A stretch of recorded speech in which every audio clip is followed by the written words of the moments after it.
Hello, office executive. I was as a office executive working for Bajaj Finserv. I was given this data that there are several salesperson out there, Narendra Jana, Shom Sen, Mita Haldar, and they have their contribution of sales for this month, and those are the data for the insurance they had sold. Now my senior wants to know the percentage of contribution of the total.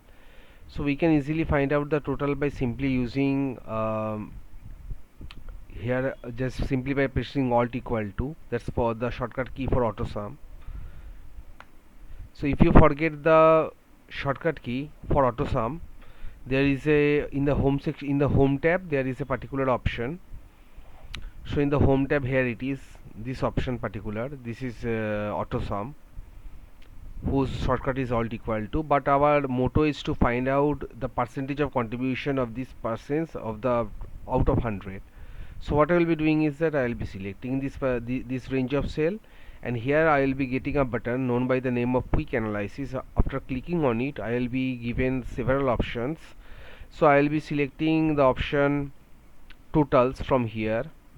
Please note it down carefully, not in the formatting section, not in the charts, but in the total section. Then on clicking in here on the, there is a particular option percentage of total. Just click on it and you are, without application of any formula, you are, Excel presents you the end result for this calculation. So if you want to find out whether the application is, whether the data is proper or not, what we'll be doing is that 224944 out of 43,000. So when the total sale is 224944, Narendra Jana's contribution is 43,000. For contribution of sales 1, 43,000 by 224944, and for 100. So what we'll be doing is that we will be selecting this particular sale multiplied by sorry, my bad, multiplied by 100, and it is to be divided with the total sales percentage.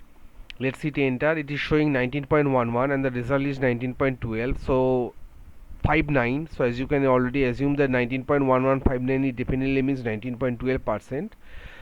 So that's all for this short video tutorial. Let me know in the comment section how you felt about this video, and if you want to add some more features to this, or do drop by comment and share your feedback. Subscribe to my channel, which will boost my motivation. Before ending the video, I will again like to show you what I did. I selected the contribution cells, this particular column. After that, I click on this particular button, quick analysis, in the lower downward section. From there I selected the tab totals, and from the totals, if I just click on in here, there is a particular option as percentage of total. On clicking on this particular option, you are getting this fancy kind of thing, percentage total. So their percentage of total out of 100 out of 100. That's all for this short video tutorial. Thank you all guys, and happy coding.